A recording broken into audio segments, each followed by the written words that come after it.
말씀을 보십시다. 창세기 27장입니다.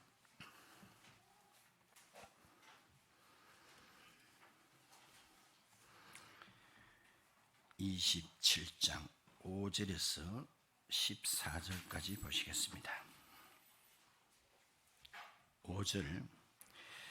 이삭이 그의 아들 에서에게 말할 때에 리브가가 들었더니 에서가 사냥하여 오려고 들로 나가매 리브가가 그의 아들 야곱에게 말하여 이르되 네 아버지가 네 형 에서에게 말씀하시는 것을 내가 들으니 이르시기를 나를 위하여 사냥하여 가져다가 별미를 만들어 내가 먹게 하여 죽기 전에 여호와 앞에서 네게 축복하게 하라 하셨으니 그런즉 내 아들아 내 말을 따라 내가 네게 명한 대로 염소 떼에 가서 거기서 좋은 염소 새끼 2마리를 내게로 가져오면 내가 그것으로 네 아버지를 위하여 그가 즐기시는 별미를 만들리니 네가 그것을 네 아버지께 가져다 드려서 그가 죽기 전에 네게 축복하기 위하여 잡수시게 하라.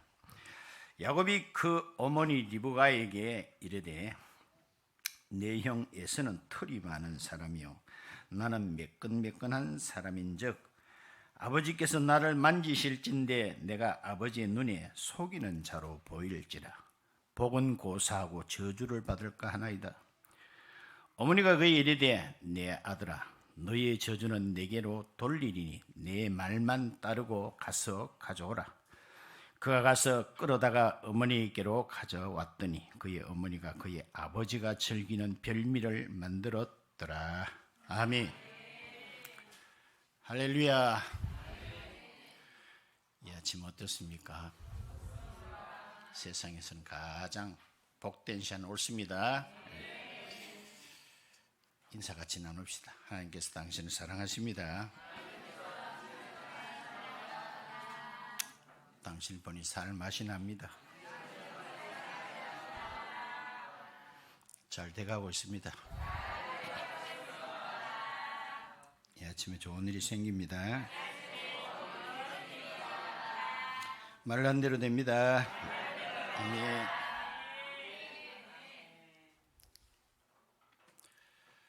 어떤 교회에서 유명한 강사 부흥사 목사님을 청하여 집회를 하게 되었습니다. 집회하는 동안에는 식사 그 강사에게 대접을 옛날에는 주로 성도들 가정에서 했어요. 지금은 거의 다 아마 식당에서 한 줄 압니다만 그때는 그랬어요. 식당이 거의 없을 때니까 가정에서 강사 목사님 대접을 하는데 어느 성도 집에 초대를 받아서 또 상을 받고 보니 죽이 한 그릇 올라와 있는 거예요. 목사님께서 속으로 별미는 못 주더라도 이거는 아니다 싶었어요. 그래서 축복 기도를 세게 해야 될 텐데 막 기도도 대충 해버렸어요. 죽 한 그릇 때문에. 그러고 이제 숟가락으로 죽을 딱 떠보니 그 밑에 전복이 가득 들어있는 거예요. 목사님이 숟가락을 놓고 하는 말, 기도 새로 하자. 오늘 그와 비슷한 내용이 나옵니다. 성령이요. 아멘.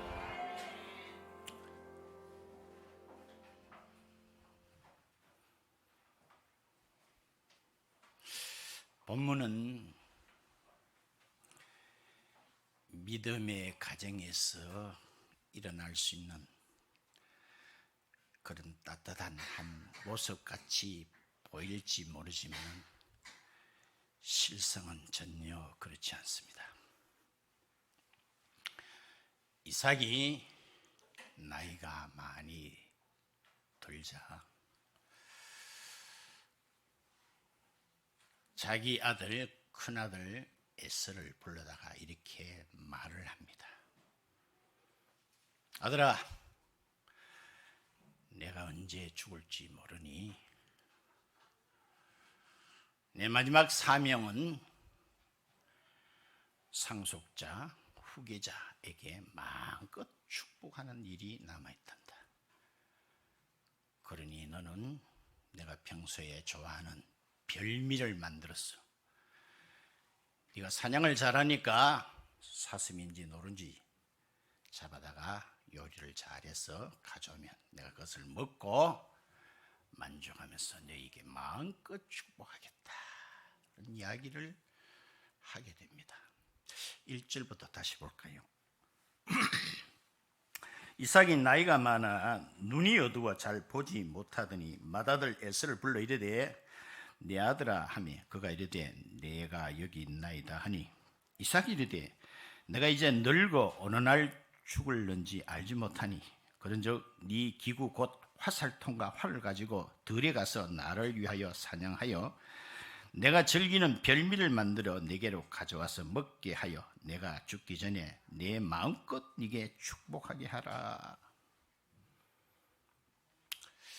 이 이야기를 이삭의 아내인 리브가가 어떻게 엿듣게 되는지 듣게 되었습니다.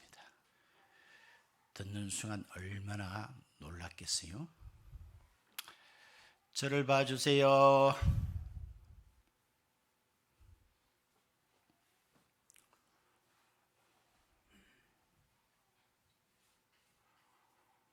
제가 별로 잘났습니다. 뚫어지게 보세요. 눈을 안 맞추려고 하는 사람은 문제가 상당히 많습니다.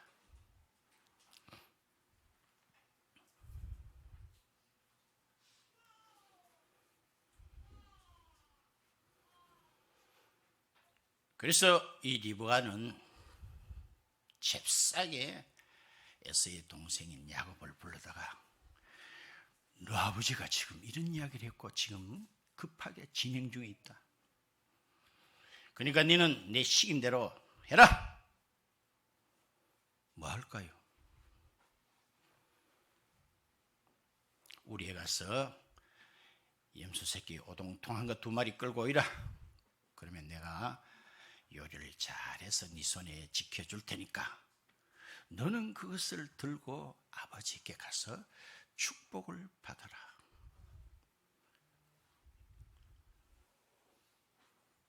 그러자 야곱은 바보가 아니잖아요. 어머니 나도 축복받고 싶습니다만은 근데 아버지가 연세가 많다 그래도 형 모르고 동생 구분 못할까요? 내가 형인 척하고 들어갔다가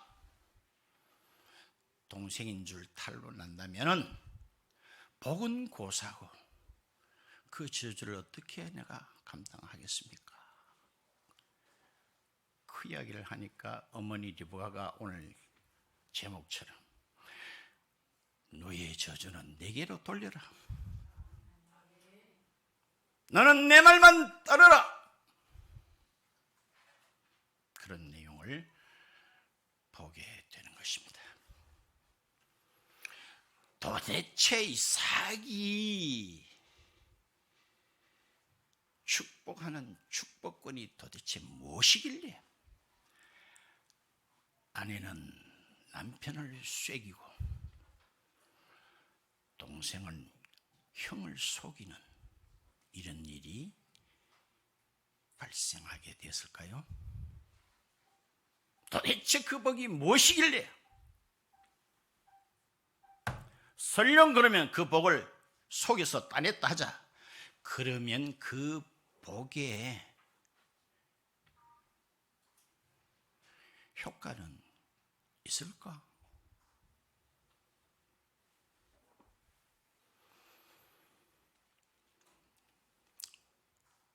이삭은 나이가 많았다 그러는데 신학자들은 대개 이때에 이삭의 나이를 한 137세로 보고 있습니다.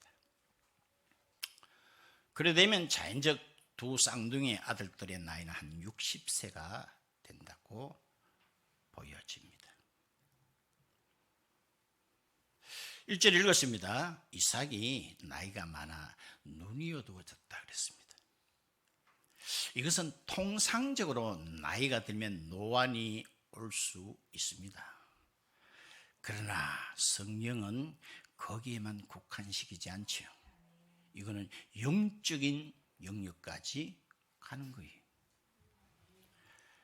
사무엘상 3장 2절에 보시면은 엘리가 눈이 점점 어두워졌다 그랬습니다. 그때에 여호와의 등불은 꺼지지 아니하였더라. 그 말은 안 꺼지는 대신에 활활 탄다는 말이 아니고 그 시대의 이스라엘의 상태는 등불이 꺼지기 일보 전 가물가물했다는 것입니다. 봐요, 엘리의 눈 어두운 거와 이스라엘의 상태는 똑같았습니다. 그러자 알만해서 종교적으로, 민족적으로, 개인적으로 큰 순환을 당하는 것을 보게 됩니다. 그러므로 이 눈은 참 중요하지요. 그래서 예수님께서도 마태복음 6장에 보시면 눈은 몸의 등불이라고 그랬습니다. 눈이 밝으면 온몸이 밝지만 그렇지 못하면 온몸도 어둡다는 것을 친히 말씀을 하셨습니다. 그러므로 우리가 이 보는 사물이 내 눈에, 뇌에 그려지지요. 거기에 대한 어떤 판단, 어떤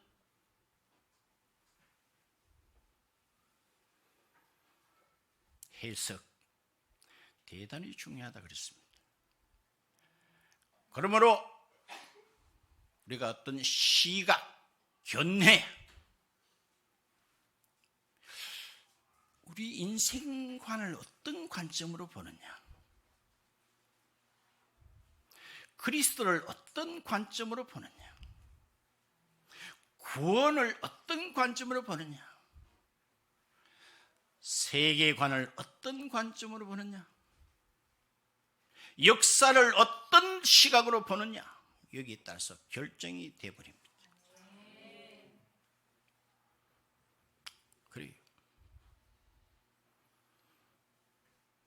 그래서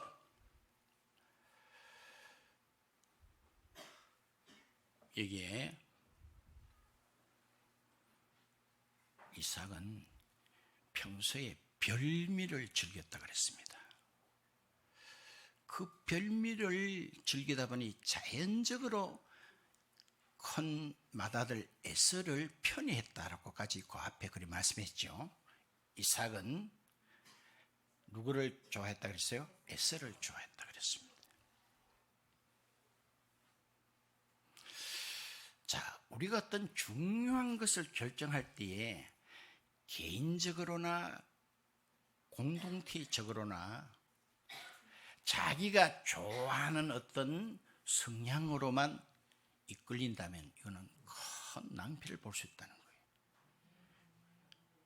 이삭은 왜 에서를 좋아했다 그랬어요? 단순히 그가 잡아온 사냥한 고기가 좋아가지고 에서를 좋아했다 그랬습니다.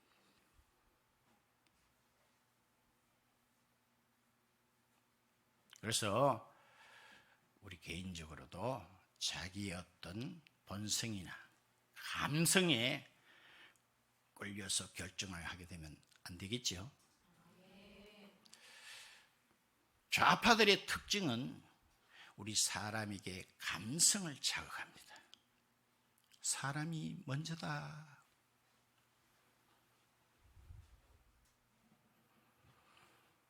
전에 좌파가 정권을 잡을 때에 한몫한 게 있습니다.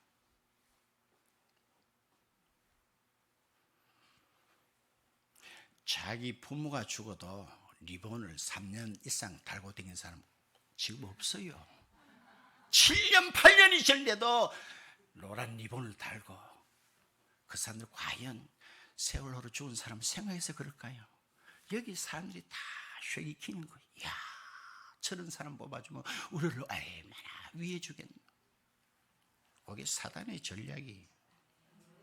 봐요, 이삭은 단순히 지금 상속자 후계자를 정하는데 뭘 기준으로 했어요?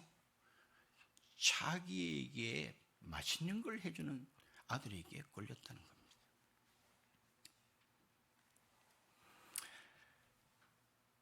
이 당시 이삭은 족장입니다. 나아가 제사장입니다. 그가 하나님의 이름으로 축복하거나 저주하면 그대로 된다는 거예요. 이것을 리브가가 모를 리가 없었죠. 그래서 잽싸게 오늘 행동을 한 것을 본문으로 읽었습니다. 전에도 보면 리브가는 아브라함이 자기 종을 보내가지고 아들 이삭의 배필감을 구하도록 보낸 적이 있죠. 그때 이 종은 어느 곳에서 리브가를 만나게 됐는데 리브가가 어떤 이야기 했죠? 그 신랑감 좋습니까? 생활은 보장됩니까? 물어봤습니까? 적극 하겠습니다. 이야, 이게 리브가의 융성이에요, 융성. 우리가 예수 믿는 사람 가운데도 그런 사람이 있다면 진짜 하나님의 사랑을 많이 받을 겁니다. 예수 믿으면 생활은 보장되집니까?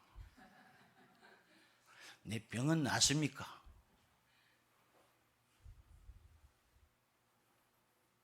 병 나으려고 예수 믿습니까?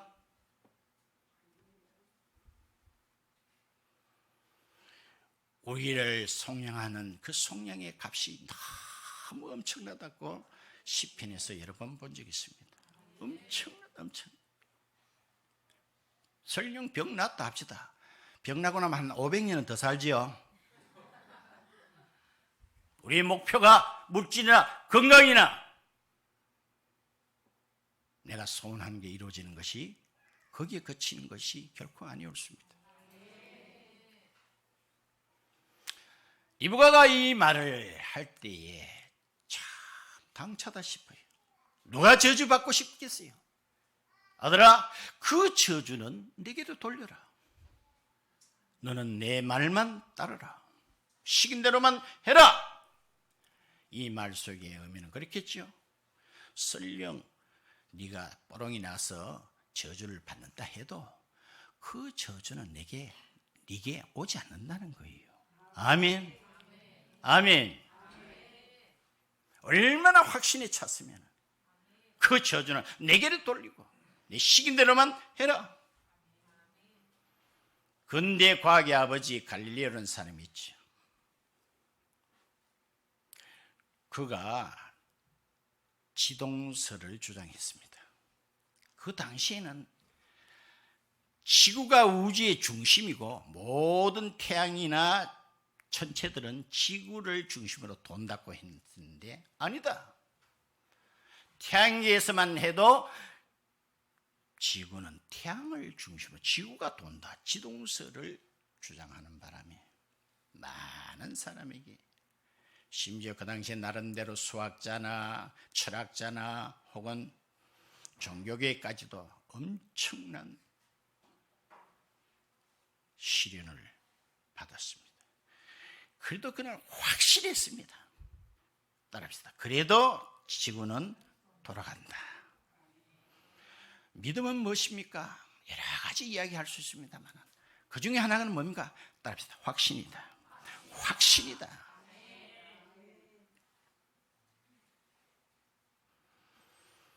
고영순 권사님 간증을 저는 직접 안 들었습니다만 집사님이 여러 편을 듣고 그 중에 아주 은혜스러운 부분을 저한테 이야기를 해줘요. 한 번은 고영순 권사님, 그 당시 권사님인지는 모르겠습니다만 목사님이 돈이 필요하면 딴 사람 안 부르고 꼭 고영순 권사님을 불러요. 교회당 건축을 할 때였는가 봐요. 지금 기초를 하기 위해서 땅을 깊게 파는데 곧 장마가 온다는 거예요. 그렇게 되면 굉장히 이렇게 공기가 길어지고 공구를 합니까? 세면을 밑에 못 치니까 권사님 불러서 권사님 돈 2천만 원이 필요합니다. 2천만 원이 있으면 공구를 칠 수 있는데 이 돈이 없습니다. 그러니까 권사님이 또 그걸 받아들여는 하나님께서 주신 그런 말씀이냐? 기도하면서 하나님 2천만 원이 어디서 나옵니까? 어디서 나옵니까? 그런 중에 한 번은 자기 집에 남편만 들어가는 그런 어떤 방이 공간이 조그마한 게 있었는가 봐요.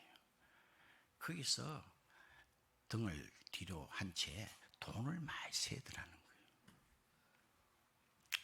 그러더니 갑자기 잠시 문도 안 닫은 채 밖으로 나가더라는 거예요. 그래서 권사님이 그 방에 한 번도 안 들어가 봤고 돈도 보이자 얼른 뛰어가서 보니 돈이 바닥에 수두룩 가더래요. 그래서 남편 들어오기 전에 빨리 챙겨야 되겠다 싶어서 치마폭에 돈을 막 급하게 담았는데 내륙에 가서 세보니까 2,100만 원이더라는 거예요.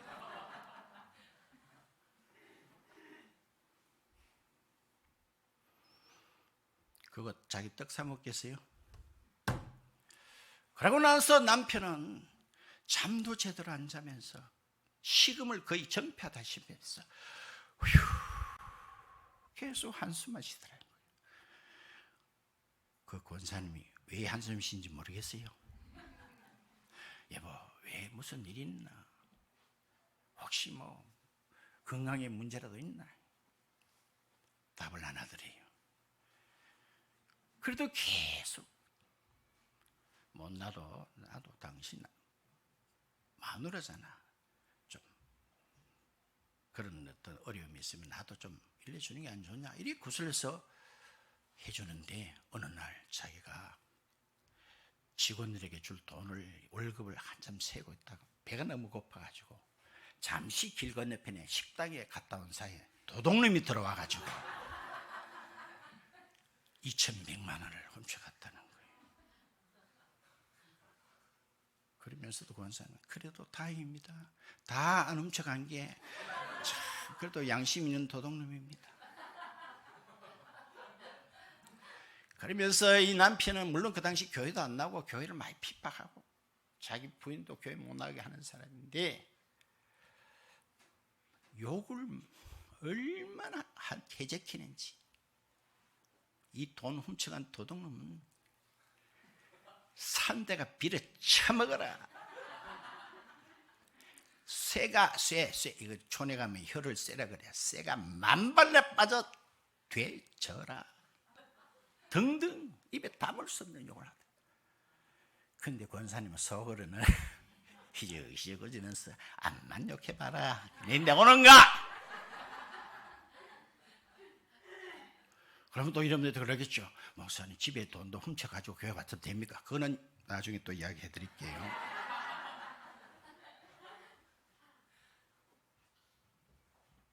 봐요. 너무나 확실히 참 리브가의 이 말 한 속에 믿음이 있었지요. 자, 우리는 이 사건을 통해서 방금 말했듯이 혼란이 올 수도 있어요. 속여가면서 해도 되나? 그것도 유효하냐? 어떤 기준이 흔들릴 수도 있습니다만, 그러나 중요한 것은 시간이 지나고 보니 하나님 말씀대로 그대로 이루어졌다는 거예요. 아멘? 그 앞에 뭐라 그랬죠? 하나님께서 태중에 두 쌍두가 있을 때 리브가에게 이리 말했죠. 큰 자는 작은 자를 섬긴다 그랬죠. 이게 하나님의 큰 그림이에요. 그대로 됐어요, 안 됐어요? 인간적으로는 보면 거의 불가능같이 보이잖아요. 왜? 이삭도 상당히 꼼꼼한 사람 같아요. 그래서 야곱이가 별미를 만들어서 그릇에 담아 왔을 때 어떻게 이렇게 빨리 왔노 하니까 하나님께서 준비를 해 주셔서 이렇게 순적히 빨리 짐승을 잡아왔습니다. 그래요? 그러면 가까이 오이라. 맏아들 에서인가 아닌가 확인하기 위해서 팔뚝을 만져보는 거예요. 리브가가 꾀가 없는 것은 말이죠. 미리 팔뚝에다 염소 트레기를 다 붙여놨습니다.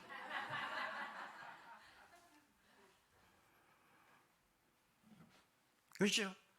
야곱은 매끈매끈한 사람입니다. 모롱이 나지만은 미리 다 그렇게 했어요.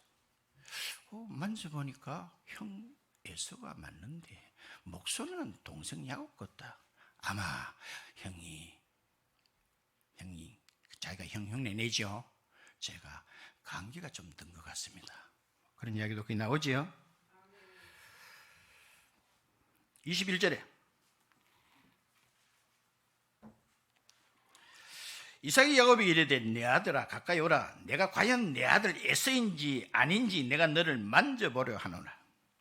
야곱이 그 아버지 이삭에 가까이 가니 이삭이 만지며 이르되 음성은 야곱의 음성이나 손은 에서의 뭐다? 손이로다. 그의 손이 형 에서의 손과 같이 털이 있으므로 분별하지 못하고 축복하였더라. 24절에 이삭이 이르되 네가 참 내 아들 에서냐? 또 한 번 확인합니다. 그가 대답하되 그러하니다. 말씀 다 드렸습니다. 봐요. 이 이삭이 따라합시다. 확인 사살까지 했다. 그죠? 만져보고 음성도 들어보고 또 이렇게 냄새도 맡아보고 그러면서 진짜 네 에서 맞나?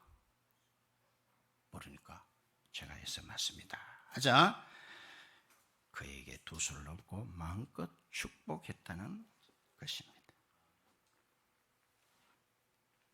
그래요. 자, 이건 무엇을 뜻할까요? 아무리 인간 쪽에서 완벽하고 신중하게 한다고 해도 하나님의 그 큰 강물의 역사는 빈틈없이 흐르고 있다는 거예요. 그렇지 않나요? 뒤에도 계속 그런 이야기가 나와요. 비록 인간은 실수하고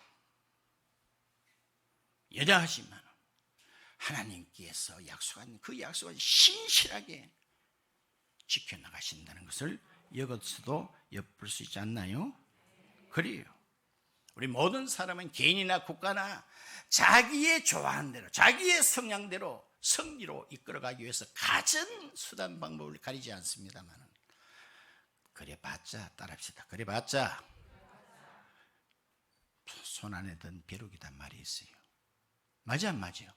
봐요. 이삭은 이렇게 몇 번이나 이렇게 신중하게 검증을 하고 했는데 결국은 반대로 가버렸죠. 자기네 에서에게 준다고 했는 것이 결국 누구에게 갔어요? 야곱에게로 갔다는 것입니다. 말씀을 맺는다 그랬습니다. 자, 에서는 성경에는 항상 두 줄기가 끝까지 흐릅니다. 에서의 반열과 야곱의 반열입니다. 이스마엘의 반열과 이삭의 반열, 가인의 반열과 아벨의 반열. 그 앞에 우리 봤습니다만 가인은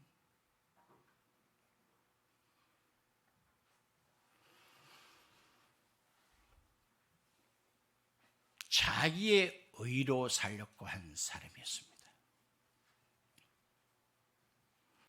그것은 뭐냐? 하나님 앞에 나갈 때는요, 땅의 소산으로 가지고는 그분 앞에 나갈 수가 없습니다. 아멘. 아멘. 설령 내 직업이 농사꾼이라 할지라도 그분 앞에 나갈 때는 어린 양의 피가 필요합니다. 그것이 받아들이지 않자 가인은 동생 아벨을 돌로 쳐 죽이는 첫 살인자가 되고 맙니다. 지난번 말씀드렸죠. 에서는 하나님 없어도 충분히 산다고 생각한 사람이었습니다. 그래서 팥죽 한 그릇에 장자로 태어났다는 것이 얼마나 놀랍습니까만 그걸 헌시장까지 버려버렸죠. 그러고 난 뒤에 후회하는 그런 빛이 그에게 있었습니까? 전혀 없습니다. 전혀 없습니다. 그러나 야곱은 늘 어머니 치마 밑에 붙들고 산다 할까요? 그건 뭘 뜻할까요? 그는 어머니로부터 하나님의 역사를 늘 듣습니다. 그게 그렇게 좋을 수가 없다는 거예요.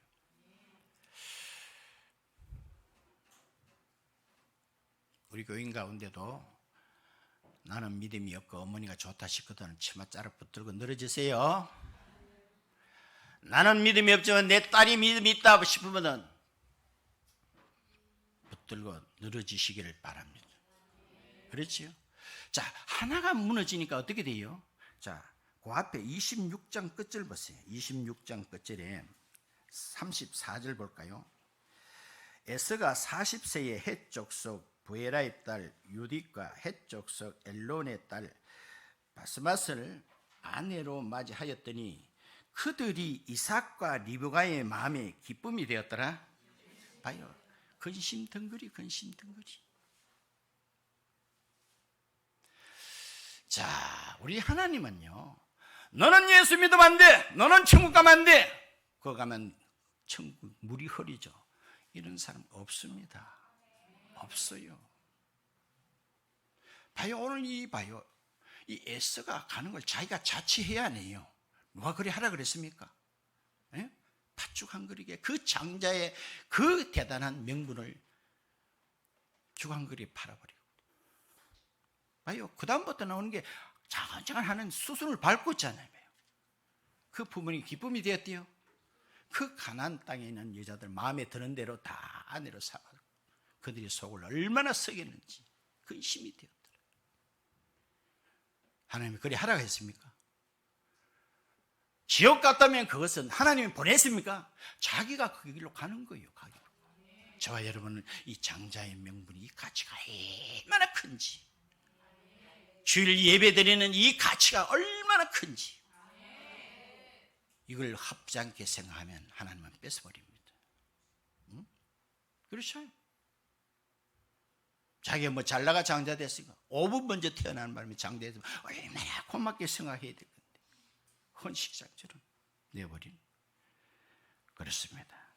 그러나 리브가와 에서는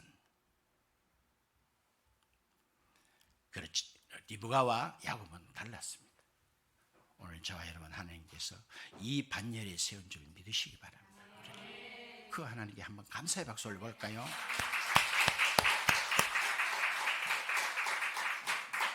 설령 내가 저주를 받는 한이 있더라도 이 복은 따고 본다는 거예요. 예? 이게 저와 여러분에게 주님을 사모하고 그 복을 간절히 바라는 그 중심이 하나님께 다 받아들이죠. 인정받는 우리 모두가 되시기를 같이 축원드립니다. 아멘. 찬송